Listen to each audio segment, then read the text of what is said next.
Motivation is an interesting thing. The 1 second you are full of passion and full of energy and want to conquer the world, the next moment you feel down, lethargic and lack energy to do anything. How to tip your balance so you are more into the mode of being full of energy and fully motivated. This is what I want to talk to you about today.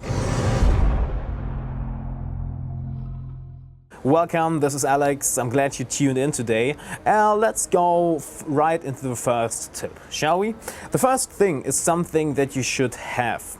It's a very strong why. So why are you actually pursuing a goal? Why are you actually building a company? Why are you actually going to the gym every day? Why are you actually educating yourself and reading books every day?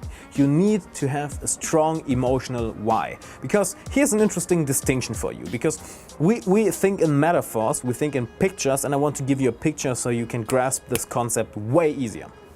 Our goals are basically like an arrow. They show us where we want to go, where we should go, and where we want to be in a couple of months, years, or even decades, depending on what type of goals we talk about. Our emotional driver behind it is more like the fuel that fuels this arrow. So you can imagine, okay, you have this arrow that let's say it's more of a rocket. You have this rocket and you point it in a certain direction, but without fuel, this rocket won't go very far, right? So you need fuel. You get this fuel by your emotions. How emotional you are about a certain topic, how emotional you are about a certain result, about a certain goal. And these emotions come from your why. Why do you actually do this? This is tip number 1. Have a strong why. And this fits perfectly to tip number 2, because you shouldn't only have one why, you actually need 3 whys. You actually need a why for your higher self, your day-to-day self, and your lower self as well. Because let's be honest, we like to think of ourselves as honest people, as maybe as people who are always trying to do their best, but it's not always that easy to be in this higher consciousness, right? It's not always easy to be our best self, to be our best possible character. Sometimes we are just in a bad mood. We are angry, we are sad, we get obsessed about petty small things, and these days it's very hard to actually become motivated by a why. When your why is maybe, well, I want to leave a legacy for humanity, for my country, for my family, and so on. On a day where you feel very pity, where you feel angry, where you feel very self-centered, very egoistic, let's be honest, you don't give a fuck about this higher motivation. So you actually don't just need one, you actually need 3 whys. A why for your higher self, which involves other people, the world, and as I always like to talk about it, a legacy, something you want to leave behind. Your day-to-day motivation is more about your day-to-day needs. All right, I want to have a good income, I want to be able to take care of my family, I want to be able to live a good life, I want to be able to not have any worries about money, about my health, about friendships, about relationships. So I want to live a good life. This is more like a day-to-day motivation. And your lower pity self motivation is very egoistic. Now I want to show them how good I am. I want to show everyone who ever doubted me how good I actually am.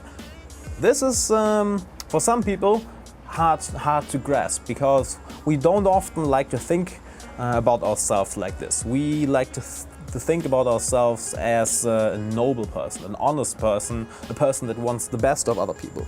And I'm actually sure that you are someone like this as well.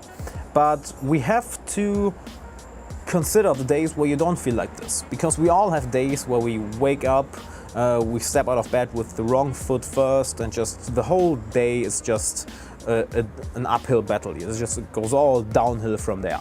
So we have 2 choices on these kinds of days, right? We can either not do anything, go to bed, or use these negative emotions to fuel ourselves, to fuel the rocket, you remember?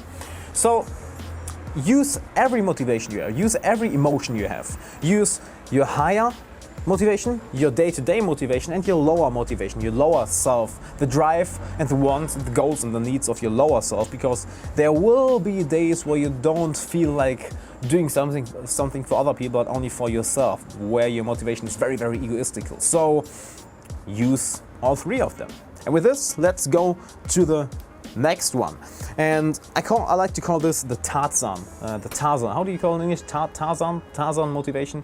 You know, Tarzan and who's swinging from one branch to the other in the jungle.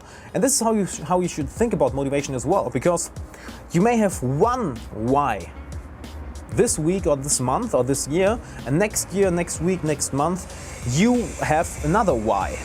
Because motivation can be very fleeting. What motivates you today may not be able to motivate you in 3 months. So you always have to swing from one branch to the next one before the branch you are hanging on right now breaks. Right? Because at some point this will happen. You think you found this perfect motivation, you are hanging on your branch, you think, yeah, I got the perfect motivation, and suddenly you hear a crack, and you look up and see, it's breaking. And if you don't let go fast enough and jump to the next branch, so you look out for the next branch, where's it, and you jump over there, you will fall and you will lag behind, you will lose motivation. So see motivation are the things that motivate you right now more as a branch. You swing from branch to branch, and through this actually never lose motivation, because you recognize that the thing that motivates you today may not be able to motivate you in 2 months.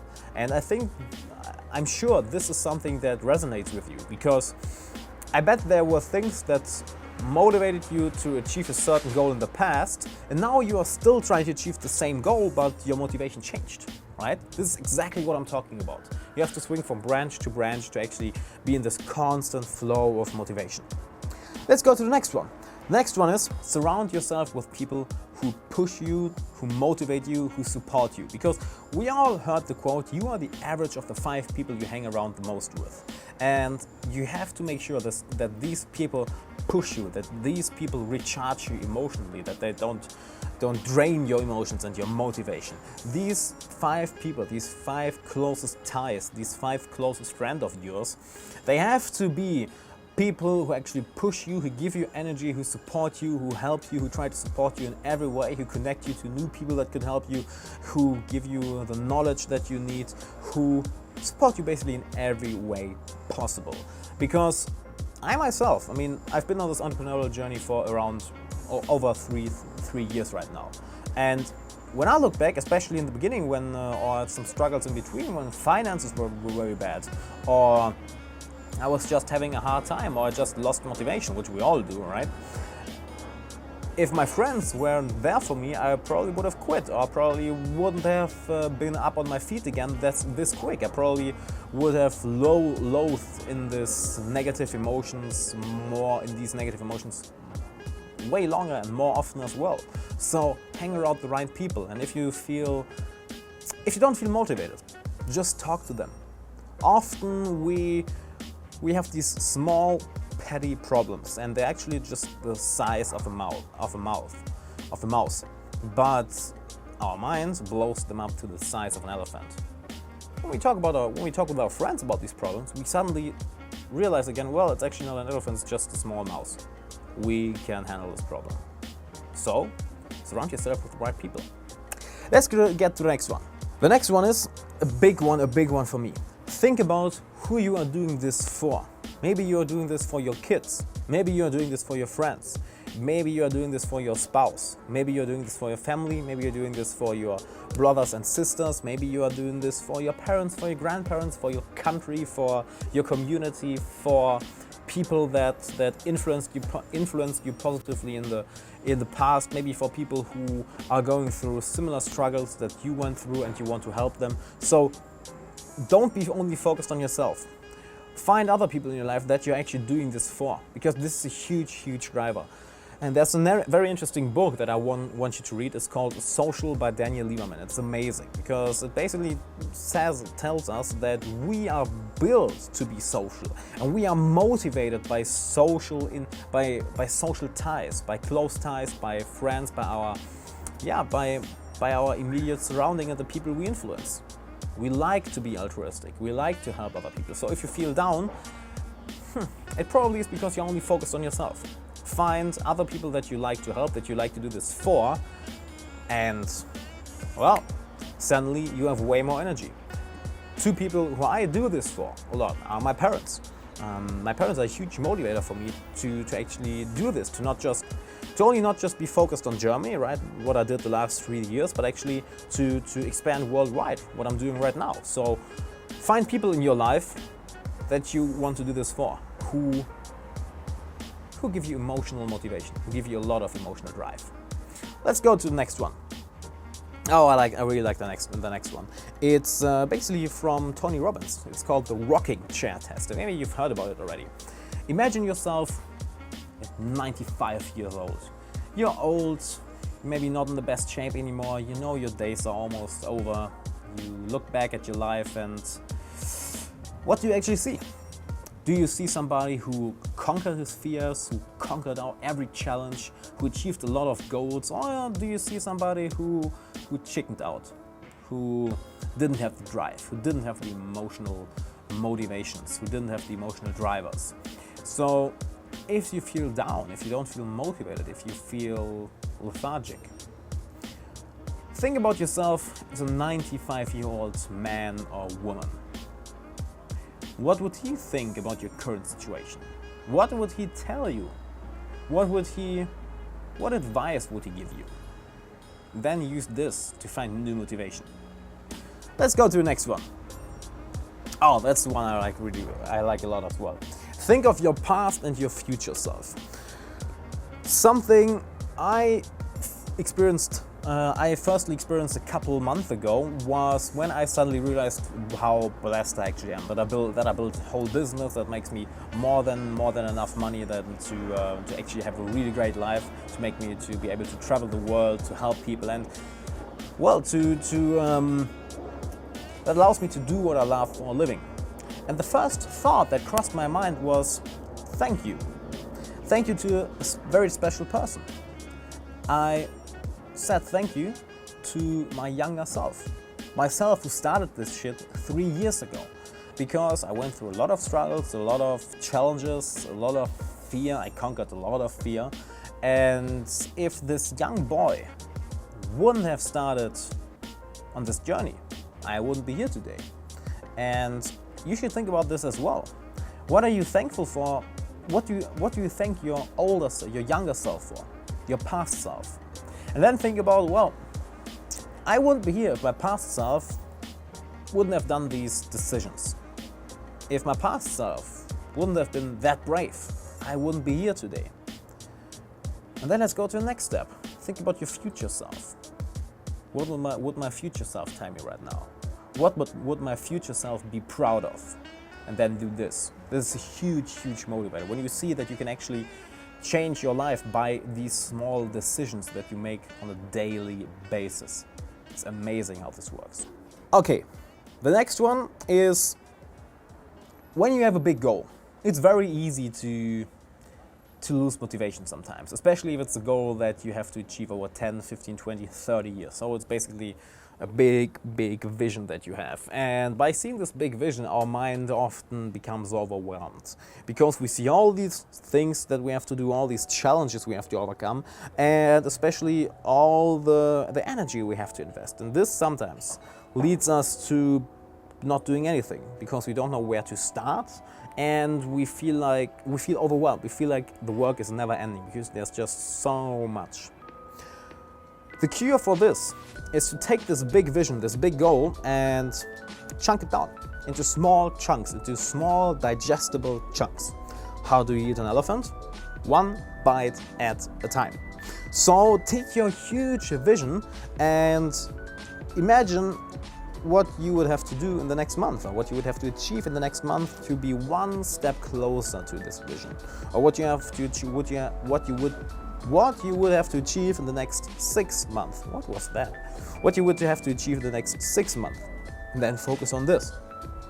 Always focus on the immediate next step. Like you are in front of a huge staircase. You don't just look up there and think to yourself, well, this is going to take a long time. No, you just start walking one small step at a time. And here's the great thing as well. Through this you build momentum. Through this you actually develop motivation, because motivation doesn't lead you to taking action.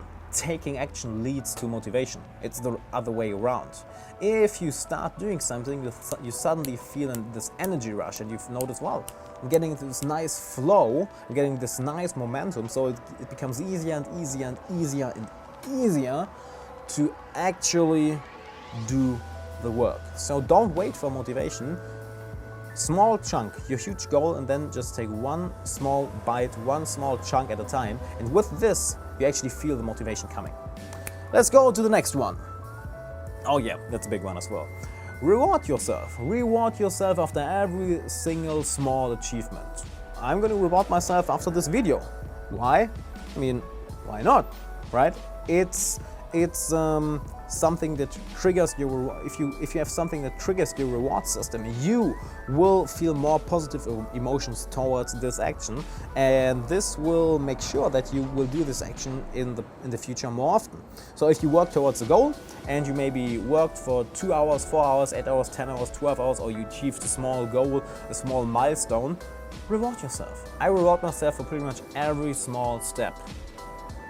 Why? Well, why not? It trains me and my brain to actually value this kind of work, to actually value these actions. So take the huge vision, put it in small chunks, and then reward yourself after every small chunk. The next one is, oh, that's a big one. That's a big, I feel like I say this before I have every single one for every single tip, but it's true.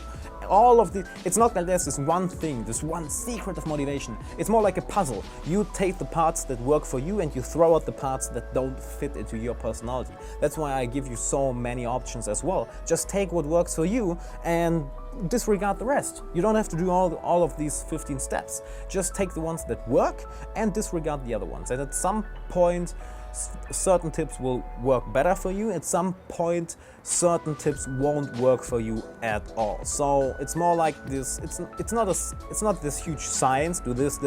It's more like this art of navigating yourself and navigating your motivation and your emotions. The next tip is probably the most important one of this whole video. Learn to love the process. Out of 2 reasons. First of all, if you don't learn to love the process, everything feels like work and like a chore. It doesn't feel like you enjoy it. And if you have a big goal that you want to achieve, you probably have to invest a lot of time into achieving this goal. So if you hate every second of it, every minute of it, or if you don't like it, you are basically throwing your life away. So learn to love the process. And the second one is, the science behind motivation shows very interesting results. If we are only motivated by external rewards, for example, money or status, our performance actually lowers, especially when we are faced with a creative task or a task that needs exceptional thinking, so no routine tasks, right? Routine tasks, well, that doesn't matter if you have an external motivator or not, but for especially creative tasks, you need a strong intrinsic motivation, because extrinsic motivation, like money or other rewards of a similar kind, will actually lower your performance. They will actually lower your thinking, the quality of your thinking and the quality of your output. So you kill 2 birds with 1 stone if you learn to love the process. You have way more fun and you enjoy it more, and you deliver better quality of work. Because if you only have an external motivation, if you only have external motivators, yeah, they will get you so far, but they will reduce the quality not just of your work, but of your life. So learn to love the process. And if you don't like the process, you don't love the process, you maybe should think about your goals, because maybe they're not the right goals for you. The next one is a big one for me as well. It's something that I always do in our coachings. An exercise that I like to do in our coaching is I don't know how to translate it in English. I think it would be the way of life. In German, you say der Lebensweg, the way of life. And we basically start today. The person stands at one point, and we put this little mark on the ground of today's date, and then 1 year from now, a couple steps ahead. And we walk this line and look at the goals and what steps we have to take at every point, and especially what challenges could arise. And this is what I want to share with you. Look at your goals, look at your next steps that you have to achieve over the next year, 5, 10, 15, 20 years, and don't just look at what you have to do, but look at what challenges and what problems and what other factors could actually hinder your success. Think about them in advance, because they will occur.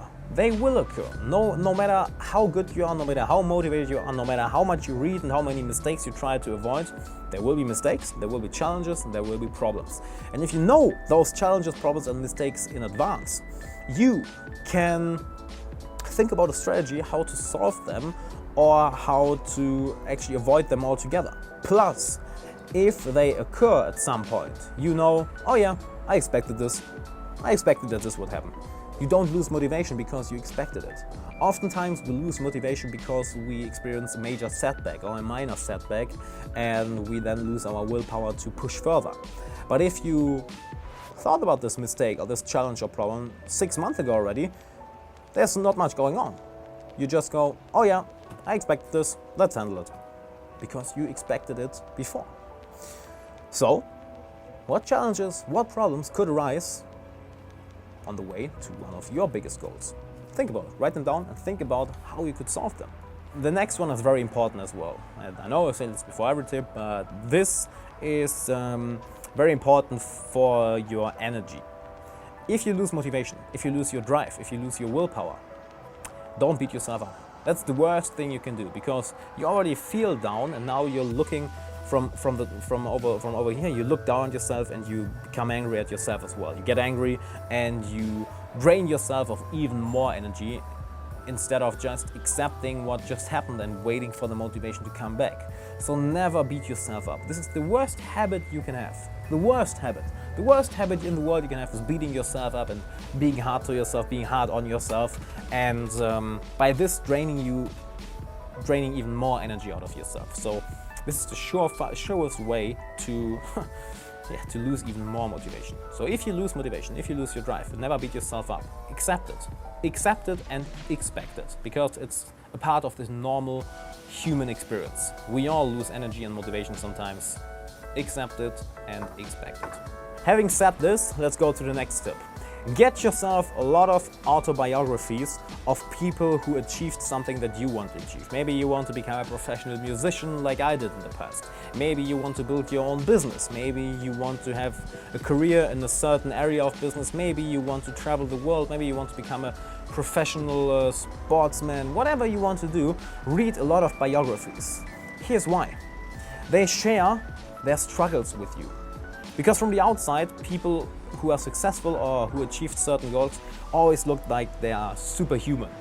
Look at, for example, Arnold Schwarzenegger. You think he's superhuman, or Elon Musk, or Richard Branson, or Gary Vaynerchuk. They all look they all kind of appear superhuman to us. But they're all just human. They're not superhuman, they're just people like you and me. They face challenges like you and me. They face problems like you and me. They face fear like you and me. And realizing this is very important. And the best way to do this is by reading about their life, by reading their autobiographies. There we go. English can be hard sometimes, a little bit at least, especially when you come back from speaking German 2 hours. You then emotionally grasp what they went through as well, and that they went through these challenges as well. They weren't born as this immensely successful person. They went through a lot of struggles as well.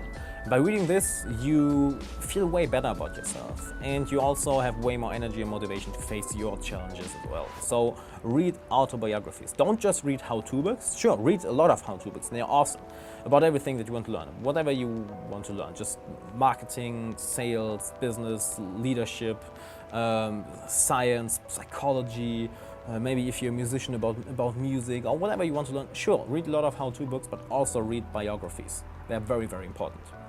The next one, give yourself a break from time to time. Because what I notice about myself and a lot of clients as well, very often it's not about losing motivation, it's just about being a little bit burned out. Because especially if you are someone who watches videos like this, I guess that you are already working on bigger goals and you actually achieved a lot in the past already.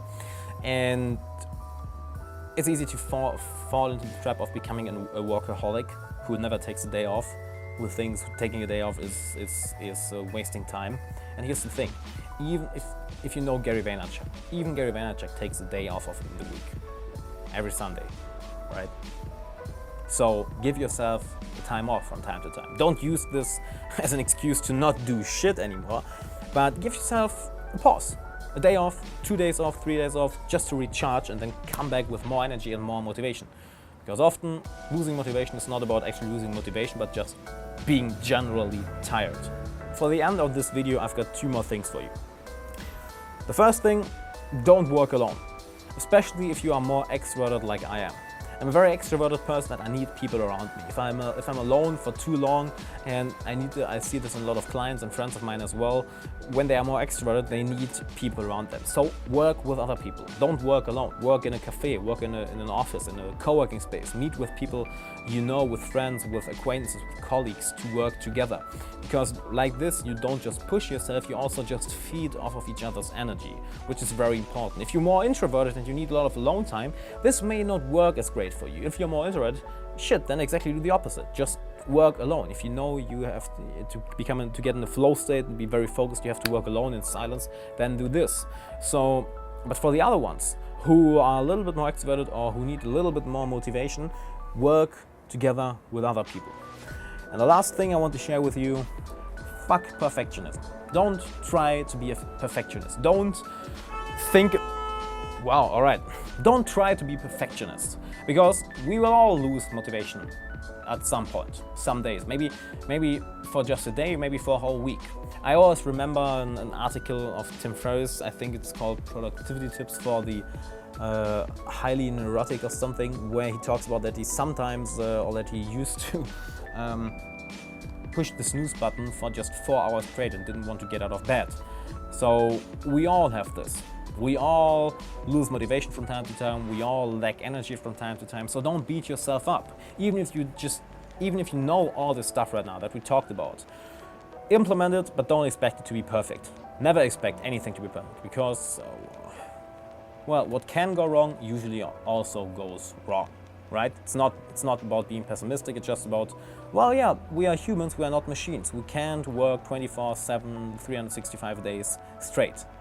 And to add another point to this metaphor, actually even machines can do it. Even machines get breaks and have to be repaired and have to be fixed and have to just to be checked out that everything works well. So even machines don't work 365 days a year, 24/7. Even they get a break from time to time to get fixed or repaired or cleaned or whatever. So don't expect this of you.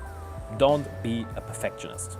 And now I have one more thing for you. If you want to get a weekly email with the best productivity tips, the best tips for motivation, for achieving your goals, for building a great social circle, a great circle of friends, and how to build a great business, sign up for my weekly newsletter. You can do it right up here in the info card or in the first link down in the description box. Or if you're listening to this just as an audio file, there should be a link in the description as well. So just click on there and you get the best knowledge every week. No bullshit, just stuff to implement. So no 5 hours of theory. No, you actually get stuff that you can implement right now, like in this video. And of course, I would like to know, what did you think about this video? What was your biggest takeaway, and what are you going to implement right now? Plus, what are your biggest motivators? Please share it with me in the comments. I read every comment, I answer every comment, and leave a thumbs up if you liked the video. With this said, thanks for tuning in, thanks for being here, and see you next time. Bye.